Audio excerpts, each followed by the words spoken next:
Session court Islamabad में PTI वकला का खावर मानिका पर हमला। कमरा अदालत में बानी पीटीआई के लिए खावर मानिका की जानिब से नामुनासिब अल्फाज इस्तेमाल करने पर पीटीआई वकला बरहम। खावर मानिका कमरा अदालत से बाहर आए, मुक्का लहराया तो पीटीआई वकला मुश्तिल हो गए, धक्का देकर गिरा दिया। लातों घूंसों की बारिश। दौरान समात भी पीटीआई वकला और खावर मानिका के दरमियान तल्ख जुमलों का तबादला हुआ। अदालत ने खावर मानिका को बानी पीटीआई के लिए गैर मुनासिब अल्फाज इस्तेमाल करने से रोका।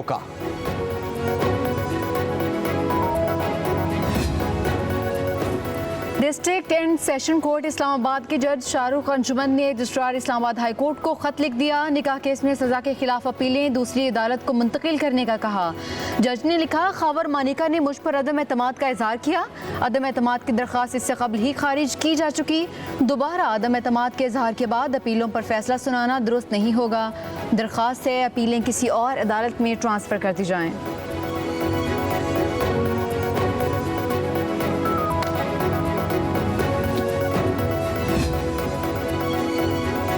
आज जो कुछ हिद्दत केस में हुआ, ये तमाशा सब ने देखा। आज जज पर फैसला न सुनाने के लिए दबाव डाला गया।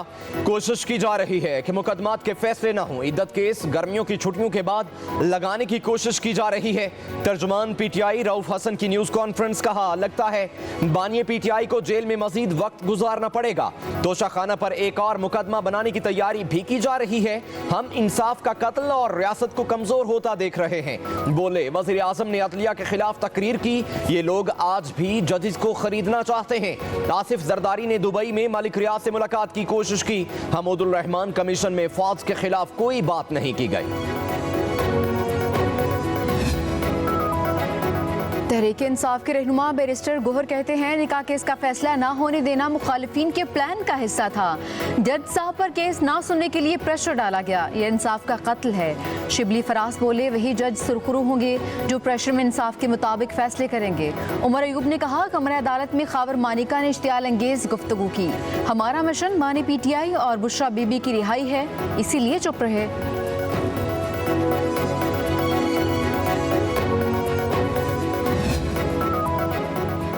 बानी पीटीआई की लड़ाई पाकिस्तान से है, उनका हदफ पाकिस्तान है। ये मुल्क पर थोपा जाने वाला शख्स है, इसके इरादे मुल्क के लिए अच्छे नहीं।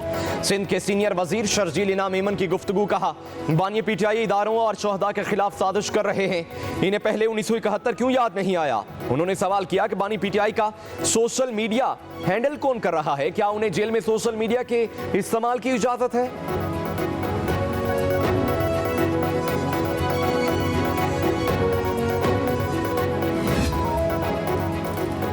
वफाकी हुकूमत ने लापता शायर अहमद फरहाद की गिरफ्तारी जाहिर कर दी है। अहमद फरहाद की बाजियाबी से मुतालिक केस की समात इस्लामाबाद हाई कोर्ट के जस्टिस मोहसिन अख्तर कियानी ने की।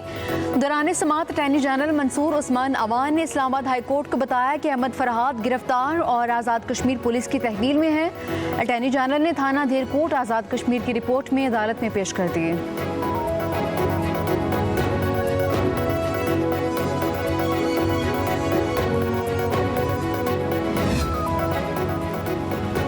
इस्लामाबाद हाई कोर्ट ने टेलीकॉम कंपनीज को फोन कॉल रिकॉर्ड करने से रोक दिया। जस्टिस बाबर सत्तार ने कहा, अगर टेलीकॉम कंपनीज का आला गैर कानूनी सर्विलेंस के लिए इस्तेमाल हुआ तो उन पर उसकी जिम्मेदारी आयद होगी। अदालत ने एडिशनल अटॉर्नी जनरल को वफाकी हुकूमत से हिदायत लेकर अदालती सवालों के जवाब जमा कराने की हिदायत कर दी। विफाक से खुफिया तौर पर रिकॉर्ड की गई गुफ्तगू की आदाद शुमार का रिकॉर्ड भी तलब।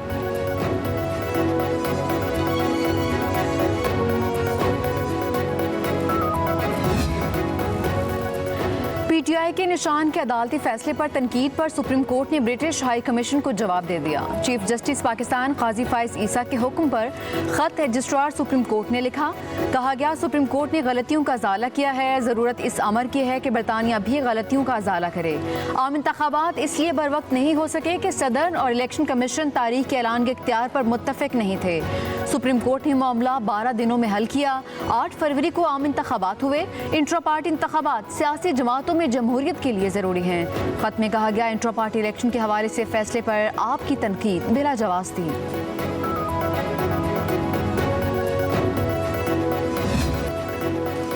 मुल्क भर भर में क़यामत खेज गर्मी मौजूदाड़ू लाड़काना सक्खर और दादू में दर्जा हरारत 51 डिग्री तक पहुँच गया।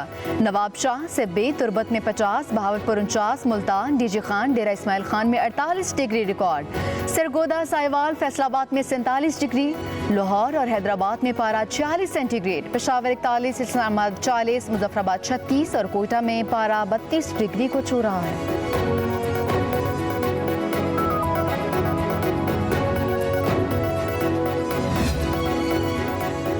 कराची समेत सिंध के कई शहर हीट वेव की लपेट में। महकमा मौसमियात की आज से अगले 3 रोज तक गर्मी में इजाफे की पेशगोई। आइंदा चंद रोज में कराची का पारा 40 से 43 डिग्री सेंटीग्रेड तक पहुंच सकता है। शदीद गर्मी में लोड शेडिंग भी जारी। मलीर के इलाके में कमरा इम्तिहान में 4 तलबा बेहोश हो गए।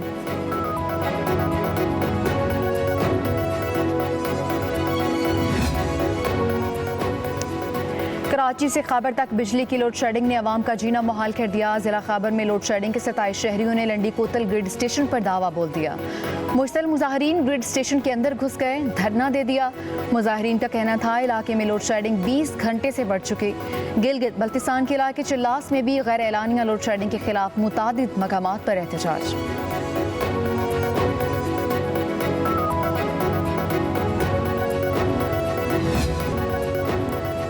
बजट में अवाम को ज्यादा से ज्यादा रिलीफ किस तरह दिया जाए, मुल्क की क़यादत ने सर जोड़ लिए। वज़ीर-ए-आज़म शहबाज शरीफ और सदर मुस्लिम लीग नून नवाज शरीफ की ज़ेर सदारत तवील मुशावरती इजलास। वफाकी वज़रा, वज़ीर आला पंजाब और मुख्तलिफ महकमों के सेक्रेटरीज शरीक हुए।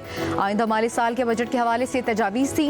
सूबाई सतह पर भी रिलीफ के इक़दामात पर तबादला ख्याल वज़ीर आला मरीम नवाज ने पेशकश की। नवाज शरीफ ने अपने वसीतर सियासी और इंतज़ामी तजुर्बे की बुनियाद पर हिदायत जारी की।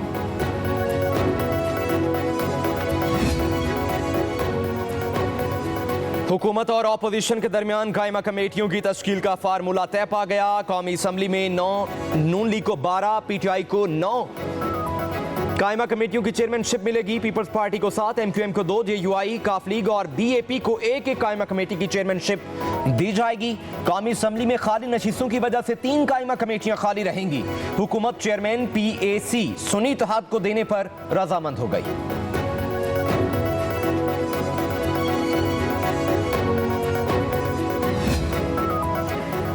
FBI ने आइंदा माली साल कस्टम ड्यूटी से 205 अरब इजाफी इकट्ठे करने का मंसूबा बना लिया। FBI ने कस्टम ड्यूटी से तकरीबन 1296 अरब रुपए वसूल करने का तखमीना लगाया। लग्जरी और गैर ज़रूरी अशिया पर रेगुलेटरी ड्यूटी समेत तिजारती टैक्स बढ़ाया जाएगा। तिजारती टैक्सेस पर इन्हिसार की पॉलिसी अगले माली साल में भी जारी रहेगी।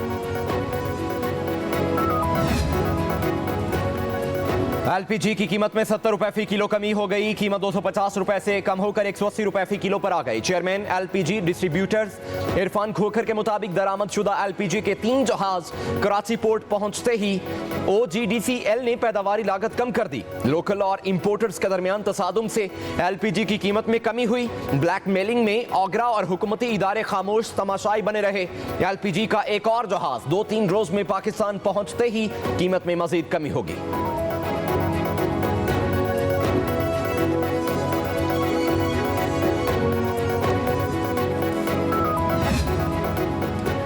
यकम जून से पेट्रोलियम मसनूआत की कीमतों में कमी का इम्कान। पेट्रोल 5.5 रुपए फी लीटर तक सस्ता करने की तजवीज़।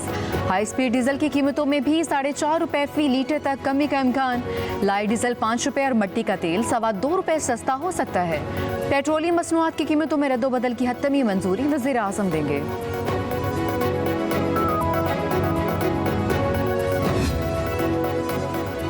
अदालती कार्रवाई की कवरेज पर पाबंदी के खिलाफ दरखास्तें। लाहौर हाई कोर्ट ने पैमरा और विफाकी हुकूमत को जवाब जमा कराने के लिए मोहलत दे दी।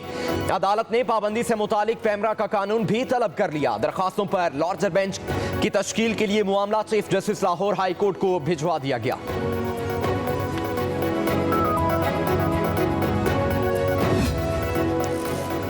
लाहौर हाई कोर्ट के जस्टिस शाहिद करीम का अहम फैसला। इजाफी इलेक्शन ट्रिब्यूनल तश्कील देने से मुतालिक सलमान अकरम राजा की दरखास्त मंजूर। अदालत ने इलेक्शन कमीशन को चीफ जस्टिस की जानिब से भिजवाए गए जजेस को बतौर इलेक्शन ट्रिब्यूनल मुकर्रर करने का हुक्म दे दिया।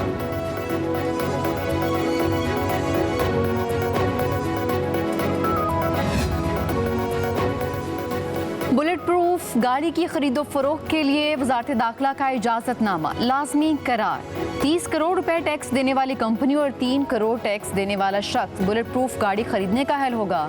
चीनी कंपनीज की गाड़ी को बॉम्ब या बुलेट प्रूफ का इजाजतनामा 72 घंटे में जारी होगा।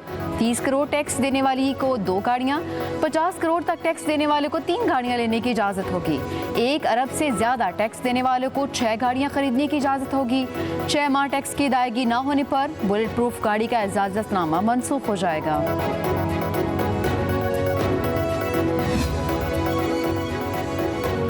ईद उल अजहा 17 जून बरोज पीर को होने का इम्कान। क्लाइमेट डेटा प्रोसेसिंग सेंटर के मुताबिक जिलहिज्जा का चांद 7 जून बरोज जुमा नजर आने का कभी इम्कान है। चांद की पैदाइश 6 जून की शब 5:38 पर होगी। 7 जून को गरूब आफ्ताब 7:20 पर होगा। गरूब आफ्ताब के वक्त कराची में चांद की उम्र 26 घंटे 8 मिनट होगी। चांद नजर आने का दौरानिया 72 मिनट तक होगा।